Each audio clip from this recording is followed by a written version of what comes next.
Hey, my friend, welcome to the Daily Writer, where we help writers become authors of their own lives. Well, here's perhaps a strange question for you. When you go to the mailbox each day, which pieces of mail do you typically open immediately? Well, the answer, of course, is the ones that are handwritten.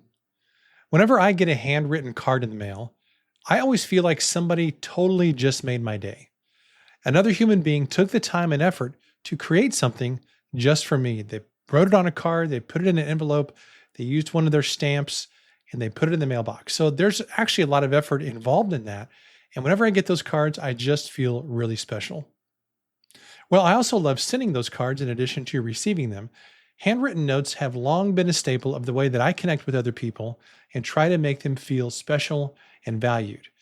It's also a really key part of my business since business is all about relationships. And to that end, I want to give you a few tips for sending out powerful handwritten cards.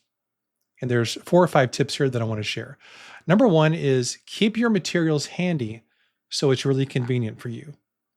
So what I do is I have custom 3.5 by 5 inch cards made from Vistaprint, but you can buy any type of card from a stationery store or Amazon. It doesn't really make any difference.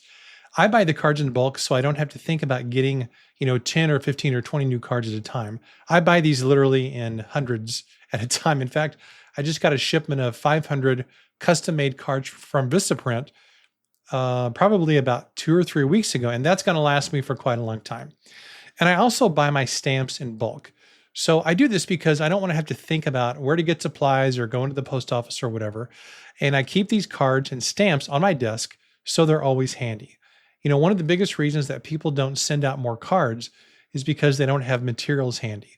It's not a matter of motivation. It's just a matter of, well, it's kind of a hassle to figure out your stationery and your stamps and the address and all that. So the first thing to do is get your materials together and keep them handy so you never have to wonder, oh, where do I get stationery and stamps? Number two is when it comes to what you actually write on the card, keep it short and sweet. Now, as I said, I use cards that are a little bit smaller. They're 3.5 inch by 5 inch. And I like that size card because it's a little bit smaller and it restricts the room that I have to write. If you buy a larger card, you're going to feel more pressure to write more in the card, which is going to give you more resistance to actually doing it. So there's just a little psychological trick here.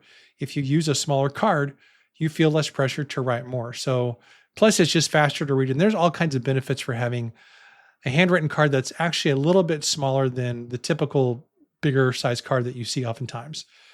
And so what I think about here is I don't want to write a novel in this card. I just want to write 2 or 3 sentences that are adequate to express thanks, appreciation, encouragement, whatever the reason for the card is. Number three is you can add a special touch to the cards if you want to elevate it to the next level. Now, depending on the reason that I'm sending any particular card, I will sometimes include a little trinket of some kind. And my trinket of choice, if you will, I'm not even sure I like the word trinket. I would say maybe a token is a better word. I purchase small skeleton keys in bulk from Amazon, and I sometimes tape one of those to the inside top of the card. And then by that skeleton key, I will write something like this. P.S. Here's a little reminder of your incredible power to unlock other people's potential. Or I might write something like, P.S. I hope your new book opens all kinds of doors for your business. So again, the idea here is you just want to write a little something that has something to do with a key or unlocking or whatever it is. If you're using a key, if you're including some other kind of a little item, then obviously you write something related to that.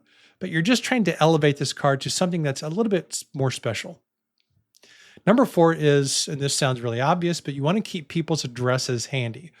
So what I do is I keep addresses in the Contacts app on my phone, which also syncs with my MacBook, and I can access those easily. Anytime that I get somebody's address for anything, I put that address in my contacts, so I always have it handy.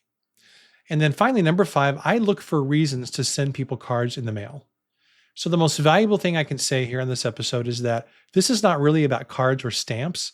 It's about being intentional about connecting with people. It is honestly not unusual for me to send 5, 8, 10 cards out every single week. And when I do that, that means I'm looking for reasons to connect with people and to celebrate them, encourage them, or to support them. I really enjoy sending out these cards. It's just part of my generosity practice, if you will. And so I'm always kind of looking for reasons to send people a little card in the mail. And because I know people love cards, they absolutely love them to death. I mean, I love getting cards, so I know other people do as well. And the feedback I've gotten from people over the years is that, my gosh, they love getting these little cards, especially if there's a little token or a trinket inside and it's meaningfully done. You would honestly be amazed at the number of people who have told me how much they appreciate the cards that I send, especially when I send a skeleton key within those cards. And no joke, sometimes they mention this years after the fact. I mean, it's just absolutely crazy how meaningful these cards can be to people. They are really that powerful. So I want you to be the person in your circle who notices people, who takes the time and takes the effort to send a card in the mail, because you will immediately stand out. It just takes a few minutes, but they will remember it for a long time, I promise. Plus, after all, I'm a writer, you're a writer. If anybody in this world should be sending out handwritten cards, it should be writers, correct? Well, one more thing I want to mention before I wrap up this episode. I talk more about encouragement, thoughtfulness, and other qualities for success in a book that I wrote for my son a few years ago. It's a really quick read, and it is perfect for giving you a shot of inspiration when you need it most. This book is called 18 Words to Live By, A Father's Wisdom on What Matters Most. And you can grab that book via the link in the show notes. As always, thanks for listening. Keep plugging away, keep pressing on, keep showing up, and I'll see you tomorrow.